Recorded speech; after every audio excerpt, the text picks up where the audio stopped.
Nakaligo ka na ba sa dagat ng basura? Nagpasko ka na ba sa gitna ng kalsada? Yan ang tanong namin. Tunay ka bang isa sa amin?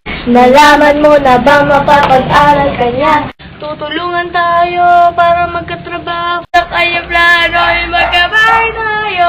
Si Villar ang tunay na mahirap.